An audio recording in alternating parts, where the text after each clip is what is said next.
अस्सलाम वालेकुम एवरीवन। मेरा नाम उसामा रियाज है। Welcome to Google's Lyceum. तो आज जो हमने डेमो क्लास रखी है, ये बेसिकली गूगल्स लाइसियम के बैच नंबर 26 की डेमो क्लास है। गूगल्स लाइसियम एक ऑनलाइन एकेडमी है जो अगस्त 2020 से काम कर रही है। और हम अपना FPSC, PPSC, KPPSC, BPSC, SPSC, NTS, OTS का बैच नंबर 26 स्टार्ट करने जा रहे हैं। तो बैच नंबर 26 जो है वो आज हम स्टार्ट करने जा रहे हैं अपना। और इसकी डेमो क्लास है। आज तो नहीं बैच नंबर 26 स्टार्ट होगा, वो तो 19 तारीख से स्टार्ट हो रहा है। और कल 15 जनवरी से FPSC, federal public service commission की जो लेक्चर की जॉब्स आई थी, उनकी टेस्ट सीरीज भी हम कल स्टार्ट कर रहे हैं। तो उसके बारे में भी थोड़ा बहुत मैं आपको बताऊंगा। और जो हमारा सेशन है, जो 19 जनवरी से स्टार्ट होने जा रहा है, उसके बारे में डिटेल से बताऊंगा। तो सबसे पहले मैं अपने आप को इंट्रोड्यूस करवा दूं, ताकि आप लोगों को पता चले कि आप लोगों को जो बंदा पढ़ाएगा उसके बारे में ही आपको पता होना चाहिए। तो मेरा नाम उसामा रियाज है। मैं फाउंडर एंड सीईओ हूँ गूगल्स लाइसियम का। और इसके अलावा मैं मेंबर हूँ royal horticulture society United kingdom का। और मैं इन्वायरमेंटलिस्ट भी हूँ। और डिफरेंट नेशनल और इंटरनेशनल ऑर्गेनाइजेशंस में मैं इन्वायरमेंट से रेलिवेंट लेक्चर्स डिलीवर कर चुका हूँ, स्पेशली मेडिकल कॉलेजेस में। और आज़रबाईजान के एक सरकारी इदारे आसान खिदमत मरकज़ के साथ भी as a consultant horticulturist environment से रेलिवेंट मैं काम कर चुका हूँ। और अभी भी मैं एज अ वॉलंटियर कंसल्टेंट उनके साथ अटैच हूँ। मेरा जो जीके का एक्सपीरियंस है, जनरल नॉलेज का एक्सपीरियंस है, वो पिछले आप कह लें कि 16 साल से मेरा ताल्लुक है जीके के साथ। 2008 में मैंने पहला क्विज कंपटीशन विन किया था। और डिस्ट्रिक्ट लेवल के ऊपर मैंने क्विज कंपटीशंस विन किए हैं, पंजाब लेवल पे किए हैं, पाकिस्तान लेवल पे मैंने क्विज कंपटीशंस विन किए, स्कूल लाइफ में, कॉलेज लाइफ में, यूनिवर्सिटी लाइफ में। तो जितने भी मेरा एकेडमिक करियर था या एकेडमिक लाइफ थी, उसके अंदर मैंने जनरल नॉलेज और क्विज कंपटीशंस में पार्टिसिपेट मुसलसल किया। मैं डिबेटर भी रहा 1-2 साल के लिए पार्लियामेंट्री डिबेट्स का। और पार्लियामेंट्री डिबेट का भी मैंने एक पाकिस्तान लेवल का कंपटीशन विन किया। अच्छा, जो मेरा वन पेपर एग्जाम्स का एक्सपीरियंस है, मैंने 2 दफ़ा assistant director ministry of defence का एग्जाम क्वालिफाई किया। जो 2022 वाला, अच्छा 2019 वाला जो एडीएमओडी का टेस्ट था, उसका मैंने screening plus descriptive test clear किया। ठीक है, उसके बाद मैंने इसे परस्यू नहीं किया और कोविड आ गया था। उसके बाद मुझे पता भी नहीं चला कि उसके बाद हुआ क्या। तो 2022 वाला जो स्क्रीनिंग टेस्ट था एडीएमओडी का, वो मैंने क्लियर किया था। उसके बाद जब इसका डिस्क्रिप्टिव हुआ था, तो मैं पाकिस्तान में नहीं था, मैं उमरा करने गया था, इसलिए मैं इसका डिस्क्रिप्टिव नहीं दे सका। इसके अलावा मैंने एक लेक्चरर पॉलिटिकल साइंस का टेस्ट क्लियर किया हुआ है, जिसका मैंने इधर मेंशन नहीं किया हुआ। लेकिन मैंने लेक्चर पॉलिटिकल साइंस का भी टेस्ट क्लियर किया हुआ है, जिसमें मेरे 100 में से 82 मार्क्स थे। अच्छा, जो मेरी एजुकेशन है, मेरी जो बैचलर्स थी वो एग्रीकल्चर में है। ठीक है, यूनिवर्सिटी एग्रीकल्चर फैसलाबाद से मैंने बैचलर्स की थी। फिर मैंने स्पेशलाइजेशन कोर्सेज किए थे एग्रीकल्चर के अंदर आज़रबाईजान स्टेट एग्रीकल्चर यूनिवर्सिटी से। और मैंने एक स्पेशलाइजेशन कोर्स किया पब्लिक पॉलिसी में, academy for public administration under the president of Azerbaijan से। ये आज़रबाईजान का एक सरकारी इदारा है जहाँ पे उनकी ब्यूरोक्रेसी की ट्रेनिंग की जाती है। इसके अलावा मैंने एक मास्टर्स किया पॉलिटिकल साइंस में यूनिवर्सिटी सरगोदा से। और अब मेरी एमफिल चल रही है जीसीयू लाहौर से, पॉलिटिकल साइंस के अंदर।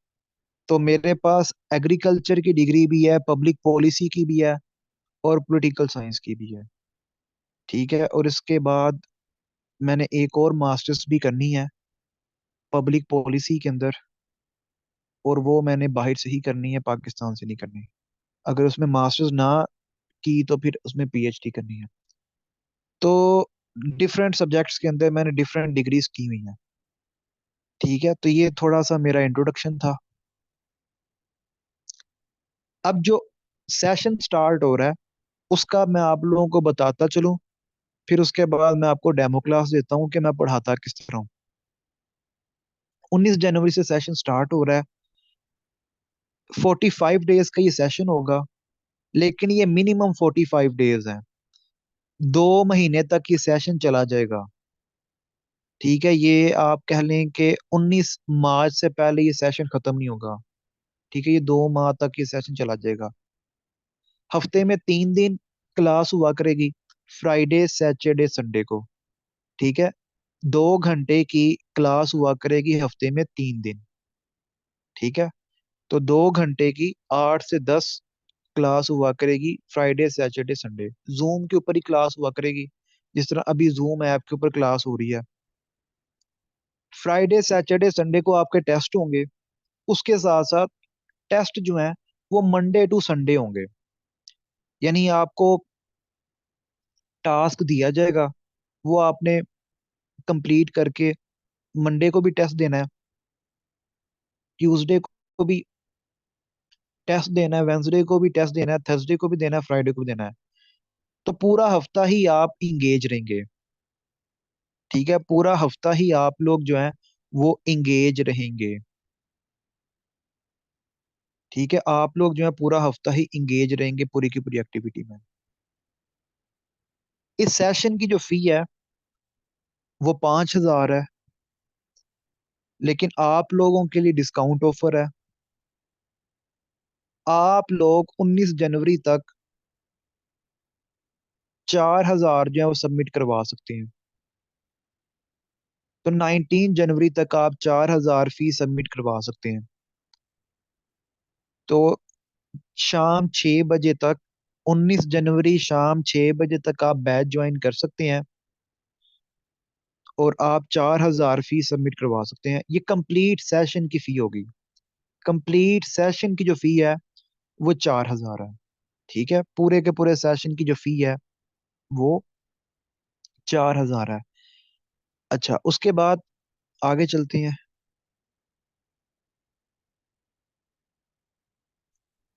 इस सेशन में आप लोगों को क्या क्या पढ़ाया जाएगा, और वो आपके काम कहाँ पे आएगा, कौन कौन सी चीजें आप लोगों को करवाई जाएंगी जो आपको कहाँ कहाँ पे काम आएंगी, उसको भी डिस्कस करते हैं। सबसे पहले पाकिस्तान स्टडीज। आपने कोई भी गवर्नमेंट जॉब अगर करनी है तो उसमें पाकिस्तान स्टडीज के सवाल लाजमी आने हैं। आपने सीएसएस देना है, या आपने पीएमएस देना है, या आपने पीपीएससी का टेस्ट देना है, या आपने एफपीएससी का टेस्ट देना है। पाकिस्तान स्टडीज कंपलसरी है, ये आएगी आएगी। तो इस बैच में आपको पाकिस्तान स्टडीज करवाई जाएगी। ठीक है, इंडस सिविलाइजेशन से लेके 2023 तक कंप्लीट पाकिस्तान स्टडीज आपको करवाई जाएगी। इस्लामिक स्टडीज, अब इस्लामिया जो है वो सीएसएस में भी है, पीएमएस में भी है, पीपीएससी में भी है, एफपीएससी में भी है। तो इस्लामिक स्टडीज के लेक्चर्स होंगे। ज्योग्राफी आपको करवाई जाएगी, जो आपको पीएमएस के अंदर भी काम आएगी, पीपीएससी के अंदर भी, एफपीएससी के अंदर भी। Khyber Pakhtunkhwa public service commission का अगर आप एग्जाम देते हैं, या बलोचिस्तान का अगर आप एग्जाम देते हैं, या सिंध की जॉब्स का अगर आप एग्जाम देते हैं, तो ये तमाम कंटेंट्स जो हैं तमाम गवर्नमेंट जॉब्स के टेस्ट में आएंगे।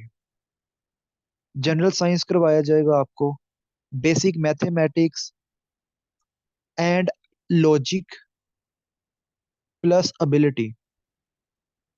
तो जो हमारा मैथ वाला पार्ट है वो सीएसएस के अंदर एबिलिटी पोर्शन जो 40 नंबर का है उसको कवर करेगा, पीएमएस के मैथ को कवर करेगा, PPSC, FPSC, Khyber Pakhtunkhwa, Balochistan, Sindh, NTS, OTS, तो तमाम गवर्नमेंट जॉब्स के जो मैथ के सवाल आते हैं, तो हमारे जो मैथ वाला सेशन है, सॉरी मैथ वाला सेशन ही, इस सेशन में जो हमने मैथ करवाना है वो उसको कंप्लीट कंटेंट्स को कवर करेगा। और आप में से कल को अगर किसी ने पीएचडी का टेस्ट देना है, एमफिल का टेस्ट देना है, उसमें भी काम आएगा।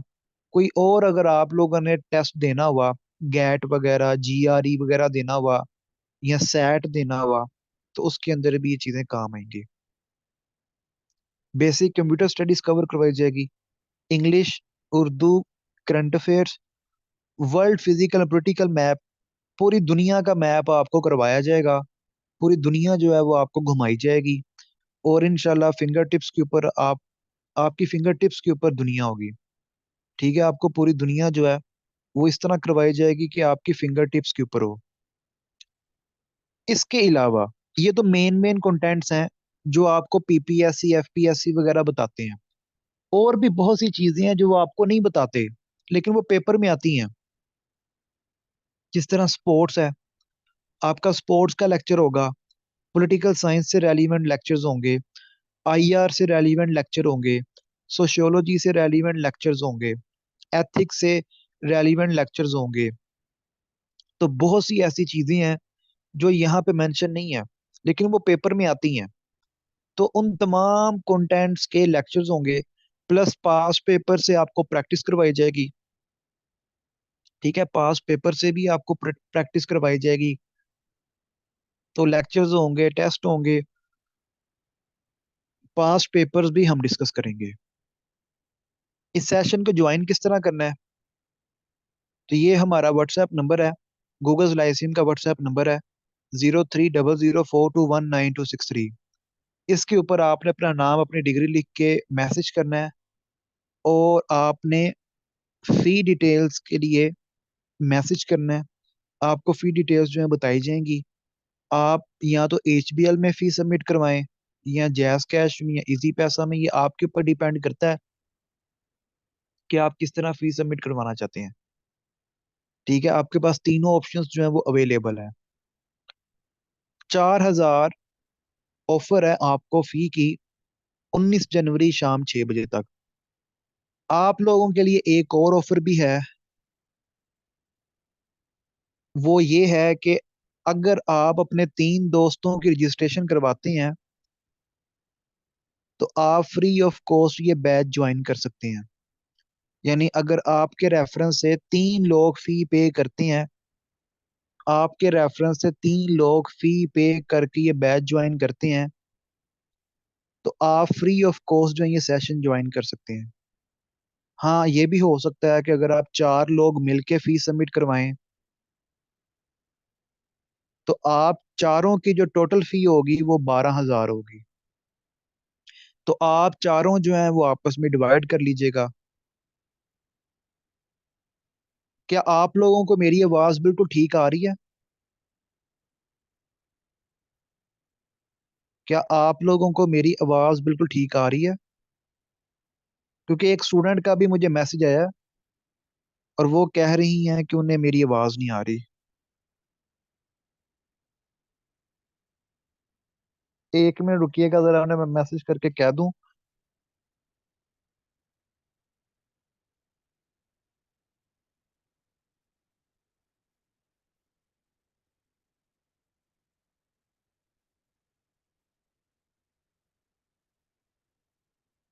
ओके जी। तो आप अगर 4 लोग मिलके सेशन ज्वाइन करते हैं, तो टोटल फी जो है वो आपकी 12,000 होगी। ठीक है। अच्छा, एक सवाल आया, सर आप किस सिटी से हैं? मेरा ताल्लुक शेखुपुरा से है। ठीक है, मेरा ताल्लुक जो है वो शेखुपुरा से है। मैं शेखुपुरा से हूँ। फरवरी के अंदर मैं लाहौर के अंदर एक फिजिकल सेशन जो है वो स्टार्ट करूंगा। ठीक है, फिजिकल क्लासेस होंगी स्टार्ट फरवरी में। लेकिन वो क्लास का जो टाइम होगा वो सुबह 10 बजे का होगा। ठीक है, वो सुबह 10 बजे का होगा। और वो भी 50-50 है कि वो मैं स्टार्ट करूं फिजिकल क्लासेस।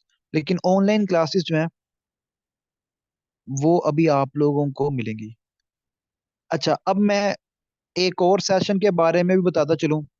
एक और सेशन जो है वो कल मंडे से हम स्टार्ट कर रहे हैं, और वो है एफपीएससी लेक्चरर प्रिपरेशन सेशन, यानी federal public service commission. Federal public service commission federal public service commission ने जो लेक्चरर की सीट्स पहले अनाउंस की पिछले साल, और जो अब वो करेंगे, अभी मजीद भी लेक्चरर की सीट्स अनाउंस करनी है फेडरल पब्लिक सर्विस कमीशन ने।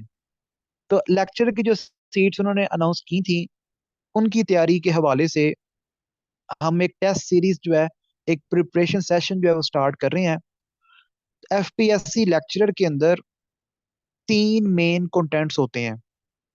100 मार्क्स का पेपर आता है, 100 मार्क्स का एमसीक्यूज का पेपर आता है।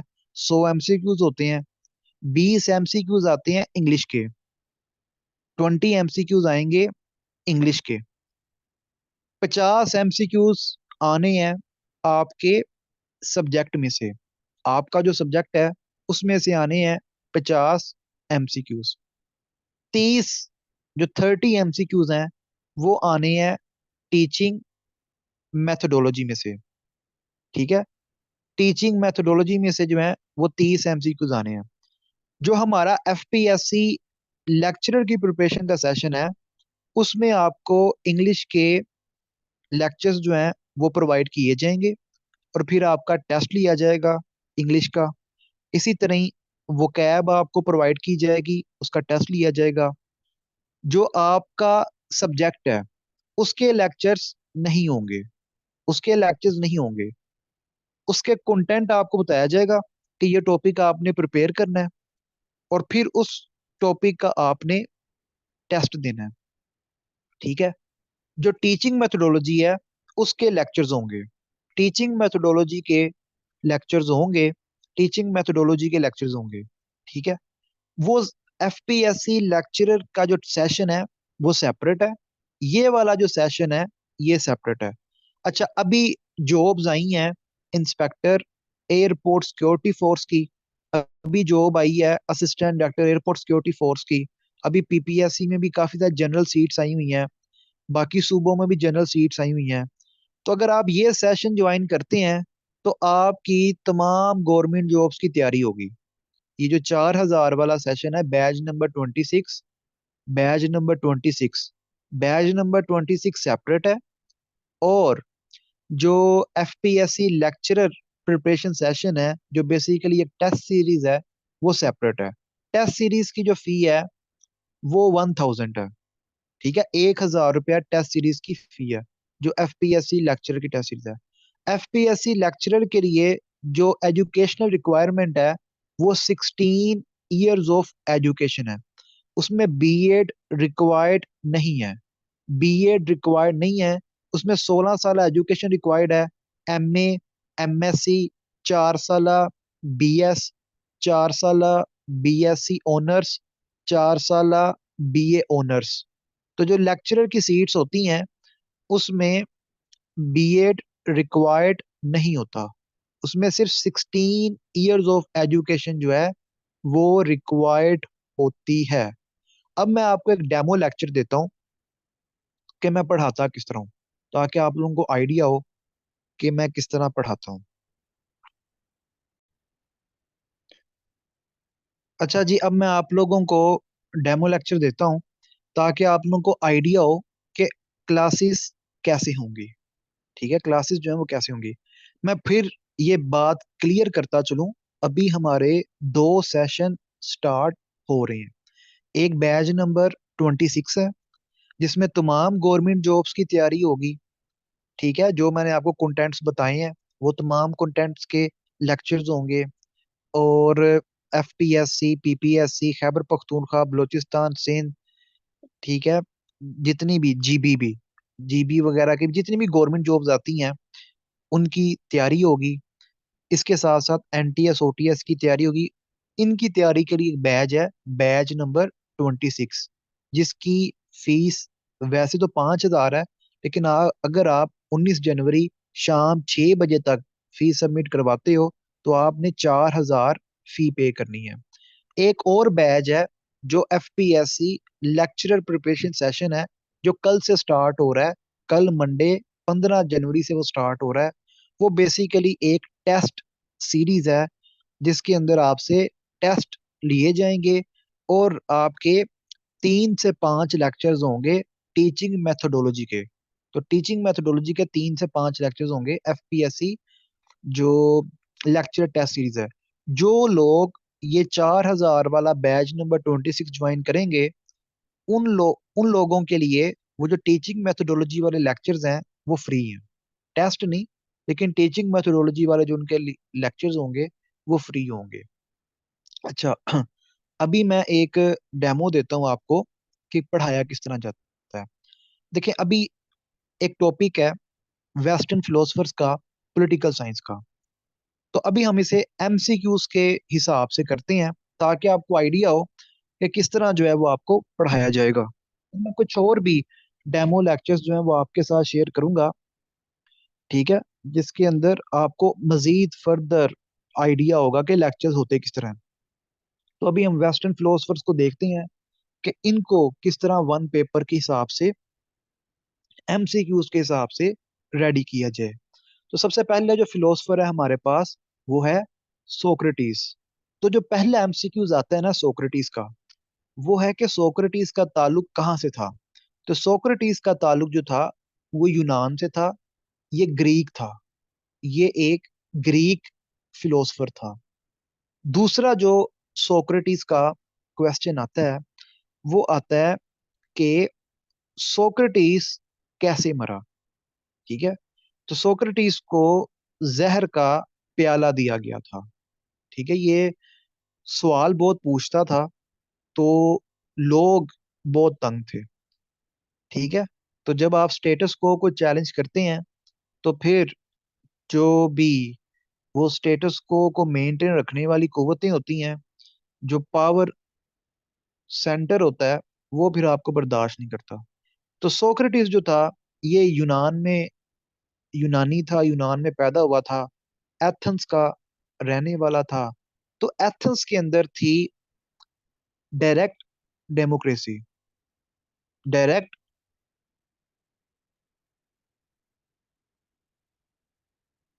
Direct democracy. अब ये क्या होती है? जो डायरेक्ट डेमोक्रेसी होती है, इसमें हर बंदे के पास इख्तियार होता है कि वो स्टेट के डिसीजंस में पार्टिसिपेट कर सकता है, यानी डिसीजन मेकिंग के अंदर वो बराह रास्त हिस्सा ले सकता है। एथेंस एक सिटी स्टेट था, एक ऐसा शहर जो पूरी की पूरी रियासत था, जो पूरी की पूरी एक स्टेट था। तो एथेंस के अंदर एक जगह पे लोग इकट्ठे हो जाया करते थे, और कोई भी इशू आता था, कोई भी प्रॉब्लम आती थी, तो तमाम लोग वहां पे इकट्ठे होके अपनी अपनी राय उस इशू पे, उस मुद्दे पे देते थे। यानी हर बंदे के पास हक था कि वो डिसीजन मेकिंग के अंदर डायरेक्ट पार्टिसिपेट कर सकता है। ठीक है, डिसीजन मेकिंग के अंदर वो डायरेक्ट हिस्सा ले सकता है। तो सोक्रेटिस जो था ये मर गया। अब अगला जो सवाल आता है सोक्रेटिस का, वो क्या आता है कि सोक्रेटिस का एक फेमस स्टूडेंट था, उसका क्या नाम था? उसका नाम था प्लेटो। प्लेटो जो था वो सोक्रेटिस का फेमस स्टूडेंट था। प्लेटो का पहला सवाल क्या होता है कि प्लेटो किसका स्टूडेंट था? ये सोक्रेटिस का स्टूडेंट था। प्लेटो का दूसरा सवाल एग्जामिनर क्या पूछता है? प्लेटो का ताल्लुक कहाँ से था? ये भी ग्रीक था, ये भी यूनानी था। तीसरा सवाल प्लेटो का आता है कि इसने एक फेमस किताब लिखी थी, उसका क्या नाम था? उसका नाम था दी रिपब्लिक। दी रिपब्लिक इसकी एक फेमस किताब है। और भी इसने किताबें लिखी, ये नहीं कि सिर्फ एक किताब लिखी थी, और भी किताबें थी, लेकिन एग्जामिनर आपसे दी रिपब्लिक का पूछेगा। दी रिपब्लिक इसकी फेमस किताब है, इसकी फेमस बुक है दी रिपब्लिक। अगला सवाल जो प्लेटो का आता है, इसके एजुकेशनल इंस्टीट्यूट का क्या नाम था? यानी इसने जो एक तालीमी इदारा बनाया हुआ था, उस तालीमी इदारे का क्या नाम था? तो इसका जो तालीमी इदारा था उसका नाम था दी अकेडमी। ये जो आजकल आप सुनते हैं ना, अकेडमी अकेडमी अकेडमी, कि फलां अकेडमी, ये वाली अकेडमी, वो वाली अकेडमी, ये अकेडमी जो लफ्ज है ये प्लेटो से है।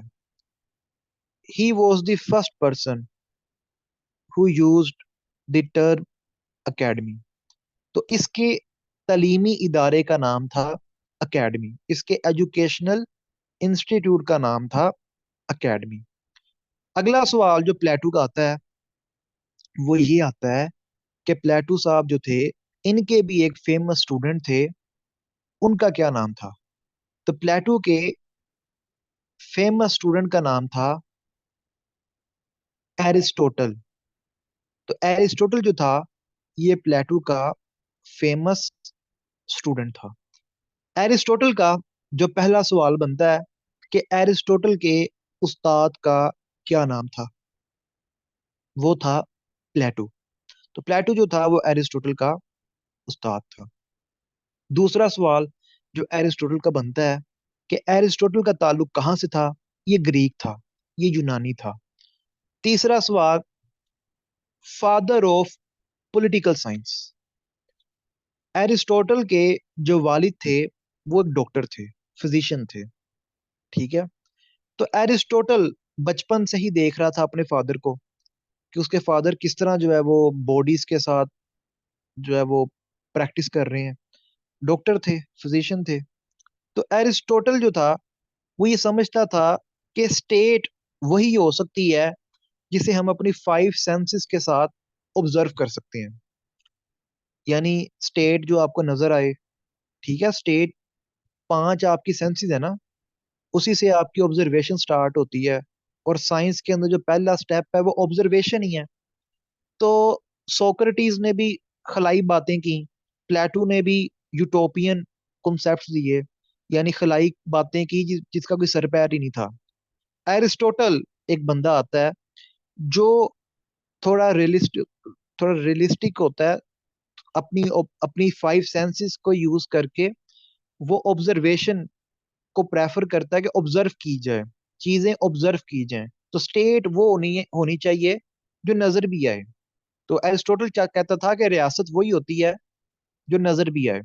तो एरिस्टोटल साइंस को लेकर आया पॉलिटिक्स में, इसलिए इसे कहते हैं फादर ऑफ पॉलिटिकल साइंस। तो पॉलिटिकल साइंस का जो फादर है वो एरिस्टोटल है। ठीक है, इसका ताल्लुक ग्रीक से था। इसके अलावा एरिस्टोटल को फादर ऑफ बायोलॉजी भी कहते हैं। ठीक है, फादर ऑफ बायोलॉजी भी कहते हैं इसे। तो एरिस्टोटल का अगला जो सवाल आता है कि पॉलिटिक्स जो किताब है ये किसकी है? तो पॉलिटिक्स एक फेमस किताब है, ये एरिस्टोटल की है। तो एरिस्टोटल की है ये फेमस बुक पॉलिटिक्स। ठीक है। अगला क्वेश्चन जो पेपर में आता है वो आता है कि एरिस्टोटल का भी एक फेमस स्टूडेंट था। एरिस्टोटल का जो फेमस स्टूडेंट था उसका नाम था अलेक्जेंडर द ग्रेट, सिकंदर आजम।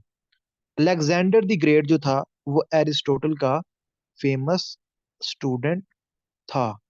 ठीक है, एरिस्टोटल का फेमस स्टूडेंट था अलेक्जेंडर द ग्रेट।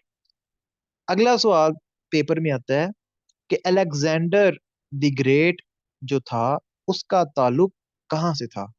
तो अलेक्जेंडर द ग्रेट जो था वो मैसिडोनिया का बादशाह था। मैसिडोनिया वाले भी जो हैं वो बेसिकली यूनानी नस्ल से ही ताल्लुक रखते हैं। तो मैसिडोनिया वाले भी कोई बाहर से नहीं आए हुए, वो भी यूनानी नस्ल से ही ताल्लुक रखते हैं। तो एरिस्टोटल का famous student Alexander the great. Aristotle का भी एक एरिस्टोटल का भी एक एजुकेशनल इंस्टीट्यूट था जहां पे वो बच्चों को पढ़ाता था। तो इसके एजुकेशनल इंस्टीट्यूट का जो नाम था वो था लाइसियम। मैंने भी जो लाइसियम वर्ड है वो एरिस्टोटल से लिया। तो लाइसियम का जो वर्ड है, लाइसियम की जो टर्म है, ये एरिस्टोटल ने इस्तेमाल की थी। इसके एजुकेशनल इंस्टीट्यूट का नाम था लाइसियम। ठीक है, एरिस्टोटल के एजुकेशनल इंस्टीट्यूट का नाम था लाइसियम। इसके एजुकेशन इंस्टीट्यूट का नाम था। तो लाइसियम, ठीक है। अगला जो बंदा हमारे पास है उसका नाम है सुंजू। ये चाइनीज था और ये एक मिलिट्री स्ट्रेटजिस्ट था, ठीक है। इसकी एक फेमस किताब है द आर्ट ऑफ वार। तो पेपर में इसकी किताब का ही सवाल आता है। ये छोटी सी किताब है, द आर्ट ऑफ वार, किसने लिखी? तो ये सुंजू ने लिखी थी, द आर्ट ऑफ वार। उसके बाद निकोलो मैकेवली। निकोलो मैकेवली कहाँ से था? ये इटालियन था। ये इटालियन था। इसकी एक फेमस किताब है दी प्रिंस। इस किताब ने यूरोप को बहुत ज्यादा चेंज कर दिया। रेनिसांस, एक टर्म है रेनिसांस। 1494 में जब क्वीन इजाबेला और किंग फर्डिनेंड ने स्पेन में आखिरी मुस्लिम रियासत नासरिद डायनेस्टी को हराया, तो उनके हाथ जो कोर्डोबा था, ठीक है, उसकी लाइब्रेरी भी आ गई, ठीक है। Granada, sorry, fall of Granada 1494। तो जो उर्दू में जिसे हम कहते हैं गरनाता, ठीक है, तो गरनाता की जो लाइब्रेरी थी वो भी इनके हाथ आ गई।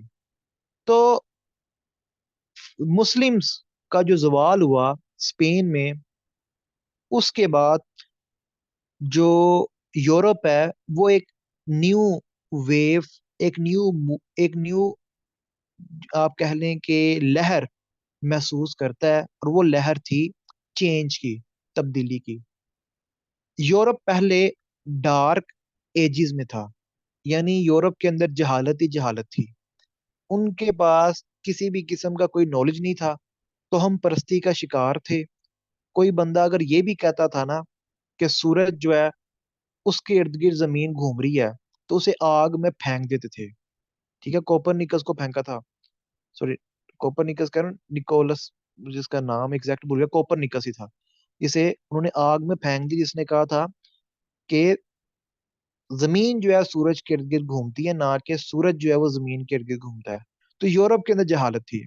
जब मुसलमान खत्म हो गए स्पेन से, जब उन्हें खत्म कर दिया गया मुसलमानों की हुकूमत को, तो फिर हम देखते हैं कि निशाते सानिया, रेनिसांस, तो इरा ऑफ रेनिसांस जो है वो यूरोप के अंदर स्टार्ट होता है। यानी यूरोप के अंदर इल्म की, नॉलेज की एक न्यू वेव जो है वो एंटर होती है।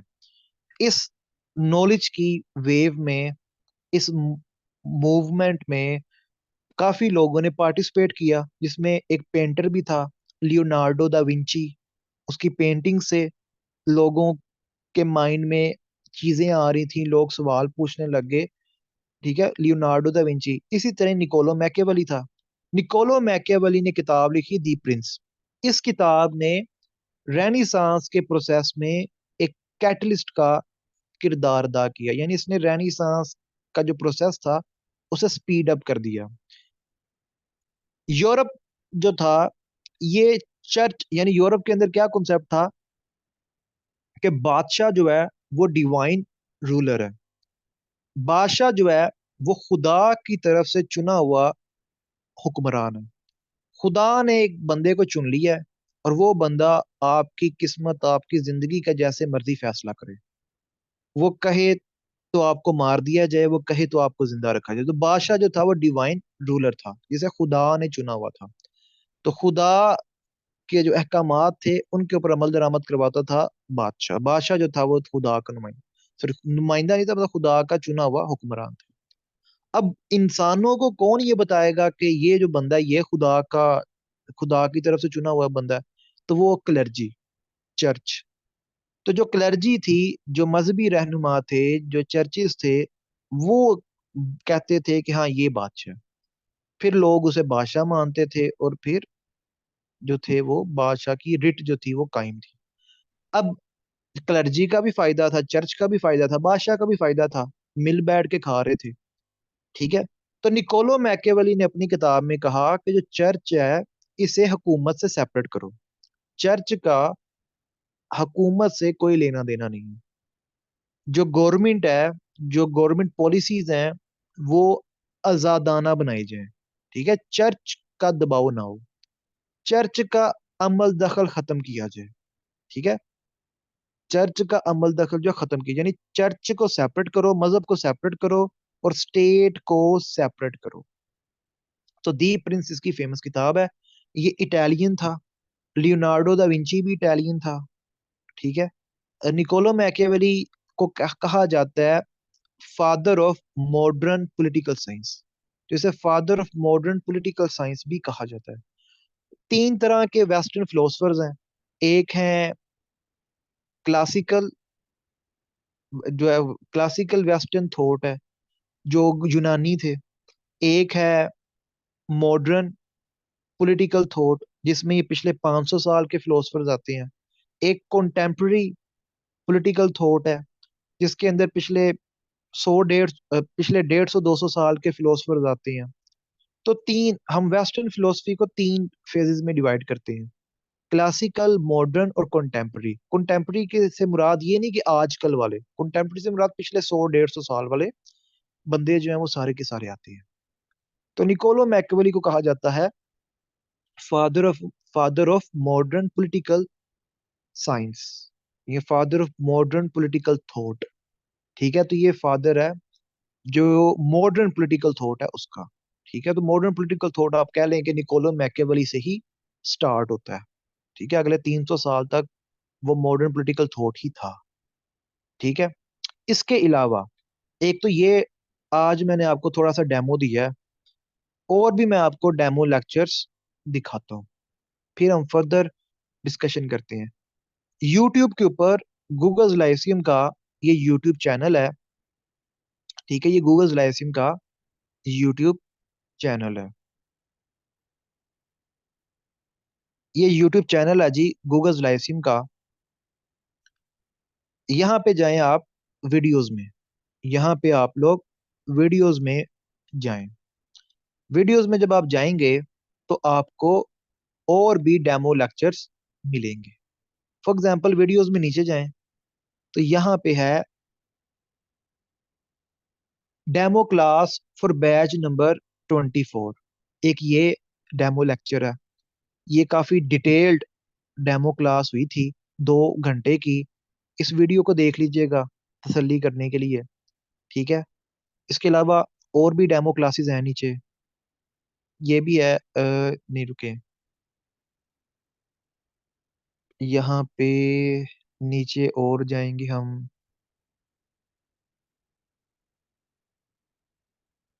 बैच नंबर 23 के लिए भी थी डेमो क्लास।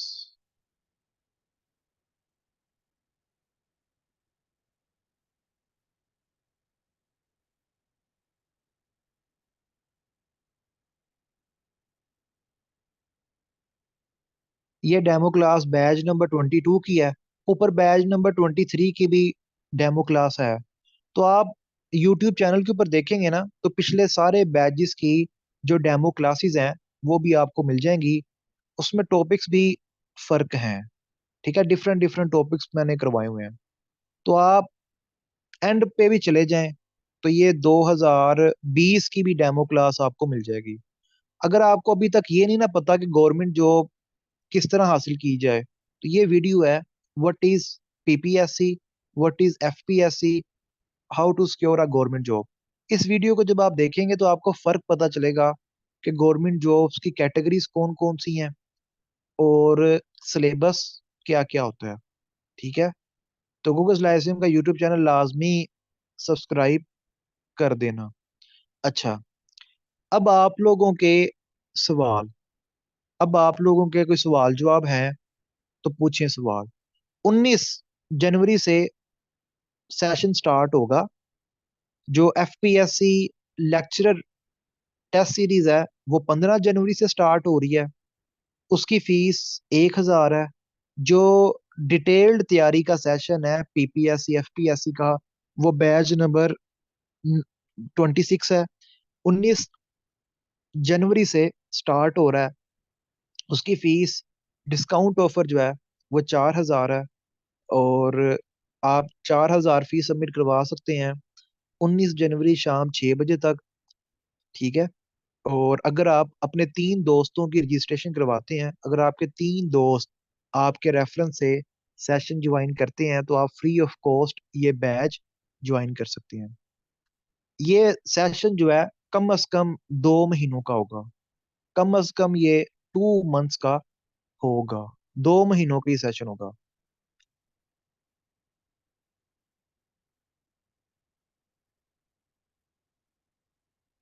जो 15 जनवरी से एफपीएससी की टेस्ट सीरीज स्टार्ट हो रही है, वो हफ्ते में 5 दिन टेस्ट होंगे।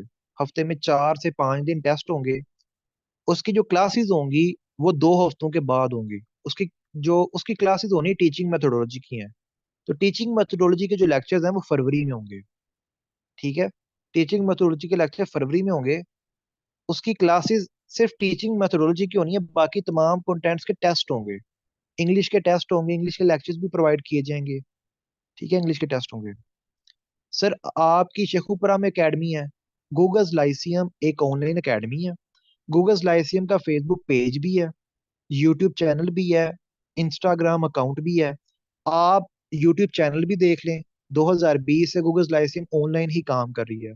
फेसबुक के ऊपर भी देख लें तो ऑनलाइन ही काम कर रही है। हाँ, फरवरी के अंदर मैं प्लान कर रहा हूँ कि फरवरी के अंदर मैं तकरीबन कोई 5 से 10 स्टूडेंट्स की फिजिकल क्लासेस लूँ लाहौर में। तो फरवरी के अंदर मैं फिजिकल क्लासेस रखूंगा लाहौर में। ठीक है, लाहौर में होंगी फिजिकल क्लासेस फरवरी में। ठीक है, फरवरी में होंगी लाहौर में फिजिकल क्लासेस। लेकिन वो भी 50-50 है अभी। वो भी 50-50 है, वो भी कोई कंफर्म नहीं है।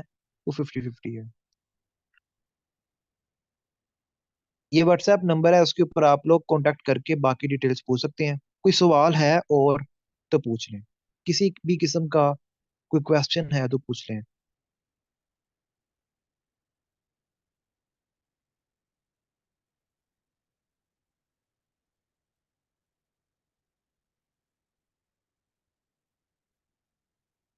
किसी भी किस्म का कोई सवाल है तो पूछ लें।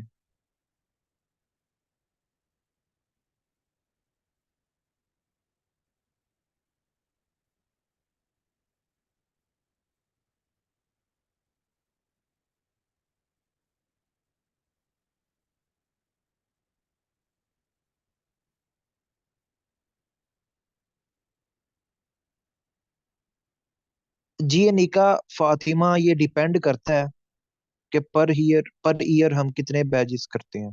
ये डिपेंड करता है। लेकिन अब इंशाल्लाह हमने हर महीने एक बैच जो है वो रखना करना है। अगला बैच जो है फरवरी में स्टार्ट होगा। बैच नंबर 27 जो है वो फरवरी में स्टार्ट होगा।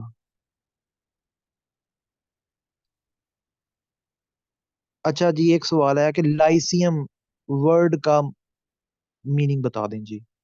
तो लाइसियम जो वर्ड है ना, इसे कहते हैं एक ऐसा कमरा, एक ऐसी एक ऐसी जगह, एक ऐसी बंद जगह, एक ऐसा कमरा जहाँ पे डिस्कशन की जाए। ठीक है, जहाँ पे डिस्कशन की जाए उसे कहते हैं लाइसियम। एडीआईबी का जो टेस्ट है ना, वो छोटी ईद के बाद होगा। एडीआईबी के टेस्ट के लिए भी ये सेशन बेस्ट है। एयरपोर्ट सिक्योरिटी फोर्स की जो जॉब है उसके लिए बेस्ट है। देखिए, जो लेक्चरर की सीट्स आई थी उनका मार्च से पहले टेस्ट नहीं होगा। मार्च के दूसरे हफ्ते में टेस्ट हो सकता है, या फिर छोटी ईद के बाद टेस्ट होगा। फेडरल पब्लिक सर्विस कमीशन का जो प्रोसेस होता है वो 23 महीनों का होता है। 23 मंथ्स का, एडवर्टाइजमेंट आने से लेके ज्वाइनिंग तक 23 माह का ये प्रोसेस है। यानी मैक्सिमम 23 माह लगेंगे। मिनिमम चाहे तो वो 1 हफ्ता लगाएं। तो इसलिए एफपीएससी का जो प्रोसेस होता है बड़ा लंबा होता है। तो एडवर्टाइजमेंट आने के कोई 8 महीने बाद, 6 महीने बाद, कभी कभी 3 महीनों के बाद टेस्ट रख लेते हैं। उनकी मर्जी है, 3 महीने बाद रख लें, 6 महीनों के बाद रख लें, 8 महीनों के बाद रख लें।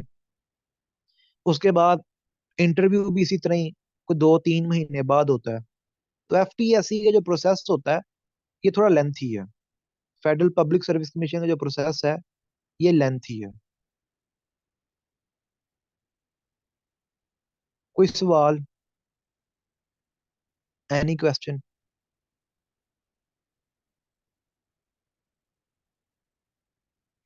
सर केपीपीएससी कब है टेस्ट?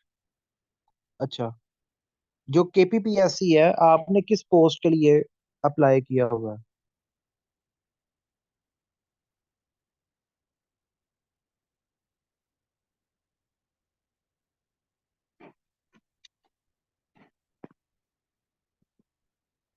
इंग्लिश लेक्चरर के लिए आपने अप्लाई किया हुआ है। तो केपीपीएससी की इंग्लिश लेक्चरर की टेस्ट डेट का मुझे आइडिया नहीं है।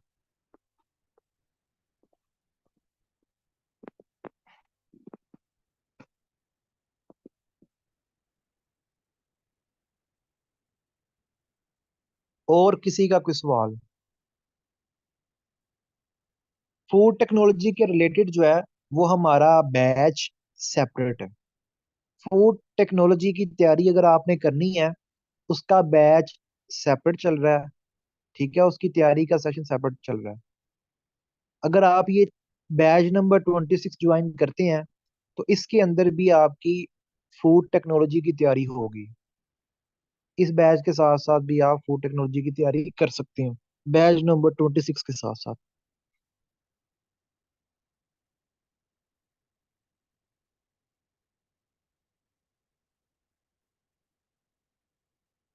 एफपीएससी में, फेडरल पब्लिक सर्विस कमीशन में, नेगेटिव मार्किंग नहीं होती। एफपीएससी में किसी भी किस्म की कोई भी नेगेटिव मार्किंग नहीं होती।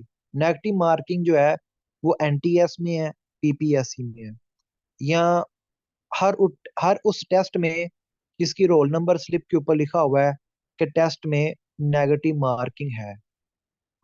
तो रोल नंबर स्लिप आप लोग पढ़ लीजिएगा जो भी आपकी आए। अगर उसके ऊपर लिखा हुआ है नेगेटिव मार्किंग का तो फिर नेगेटिव मार्किंग होगी, अदरवाइज नहीं होगी। ठीक है।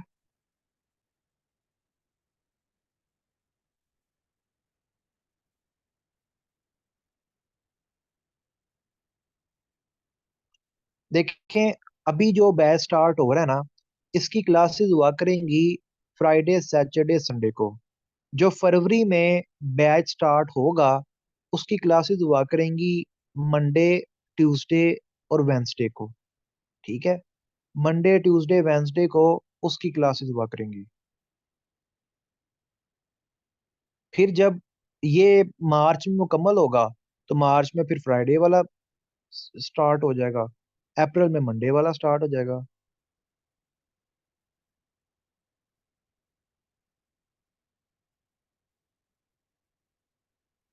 ये मिक्स नहीं होगा। फ्राइडे सैटरडे संडे वाला सेशन सेपरेट है, मंडे ट्यूसडे वेंसडे वाली क्लासेस सेपरेट होंगी।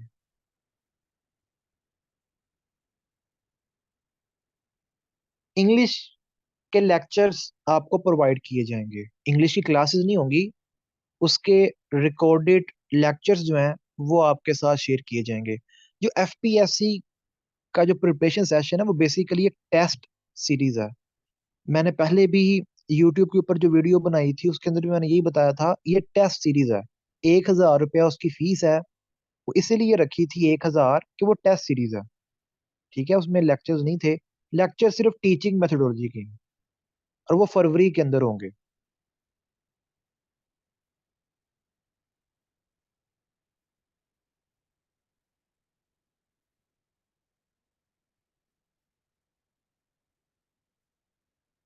अगर किसी का कोई सवाल नहीं है तो फिर मैं आज की क्लास को एंड करता हूँ। ओके जी, अल्लाह हाफिज।